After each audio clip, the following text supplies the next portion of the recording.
कांग्रेस के अंदर कुछ ठीक सा नजर नहीं आ रहा है। विदेश जाने वाले सर्वदलीय प्रतिनिधिमंडल में शशि थरूर के शामिल होने की घोषणा के बाद कांग्रेस में मतभेद बढ़ गए हैं। आपको बता दें कि थरूर ने ऑपरेशन सिंदूर पर भारत की राय रखने के लिए गठित प्रतिनिधिमंडल का हिस्सा बनने का प्रस्ताव खुशी खुशी स्वीकार कर लिया, जिससे कांग्रेस का विरोध कमजोर पड़ गया था। थरूर ने कहा कि ये उनके लिए सम्मान की बात है। उन्होंने ये भी कहा कि ये मामला राष्ट्रीय हित से जुड़ा है और इसे राजनीतिक नजरिए से नहीं देखा जाना चाहिए। थरूर पहले यूएन में बड़े पद पर काम कर चुके हैं। वो विदेश मंत्रालय में जूनियर मंत्री भी रह चुके हैं। पिछले साल कांग्रेस ने उन्हें विदेशी मामलों की स्थायी समिति का अध्यक्ष बनाने की सिफारिश भी की थी, लेकिन अब पार्टी के कुछ लोगों को ये रास नहीं आ रहा है। पहले जयराम रमेश को भी थोड़ी मिर्ची लगी और अब उदित राज को भी ये रास नहीं आ रहा है। इस पर उदित राज का क्या कहना है, आप खुद सुनिए। तो सवाल पूछते हैं तो हम लोग जवाब देते हैं। हमने अपने तरफ से कुछ नहीं कहा शशि थरूर जी को, न पार्टी कह रही। अब वो पता नहीं है कि वो बीजेपी में है कि कांग्रेस में है। वो भागे वहां पहुंच गए केरला तिरुवनंतपुरम के एयरपोर्ट पर। उनका एमपी और मिनिस्टर तो पीछे रह गया स्वागत में, मोदी जी के स्वागत में सबसे पहले ये पहुंच गए।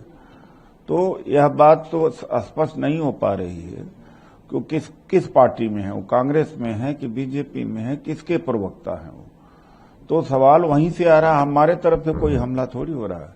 दूसरी बात यह है कि जिन लोगों का नाम कांग्रेस पार्टी ने दिया है, ईमानदारी होती तो उन्हीं लोगों का नाम शामिल करना चाहिए।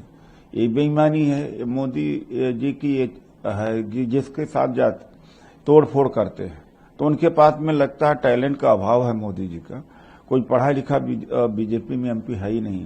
अंग्रेजी बोलना वाला लगता है बीजेपी में कोई है ही नहीं कि अंग्रेजी बोली वाले आदमी को एक डेलीगेशन का हेड बना रहे हैं।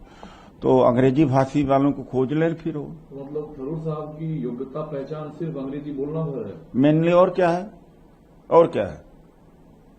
कितना सड़कों पर संघर्ष करते हैं, कितने गरीब उनके यहाँ खड़े रहते हैं, कितने लोगों का इलाज करते हैं, कितने लोगों से मिलते हैं, कितने झुग्गी झोपड़ियों में करते हैं। अंग्रेजी का लोग क्या बोलते हैं? आपको बता दें कि कांग्रेस वर्किंग कमेटी की मीटिंग में कुछ लोगों ने शिकायत की थी कि थरूर पार्टी लाइन से भटक रहे हैं। इन सब बातों को देखते हुए थरूर का सरकार का प्रस्ताव स्वीकार करना पार्टी को चुनौती देने जैसा लग रहा है। लेकिन इन सब के बीच शिकवा शिकायतों के बावजूद कांग्रेस ने शशि थरूर के खिलाफ कोई कदम नहीं उठाया है। कांग्रेस पार्टी थरूर के बारे में फैसला लेने से पहले कई बातों पर विचार करेगी। सबसे जरूरी बात यह है कि केरल में आने वाले चुनावों में पार्टी को लेफ्ट फ्रंट और बीजेपी से कड़ी टक्कर मिल रही है। बीजेपी कांग्रेस के वोट बैंक में सेंध लगाने की कोशिश कर रही है, लिहाजा कांग्रेस को पता है कि बीजेपी थरूर के कंधे पर रखकर बंदूक चला रही है।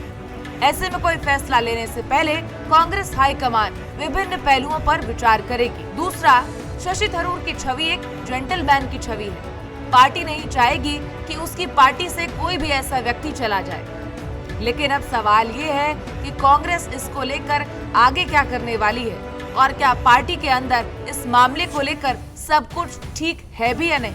आपकी इस पर क्या राय है, हमें कमेंट बॉक्स में जरूर बताएं।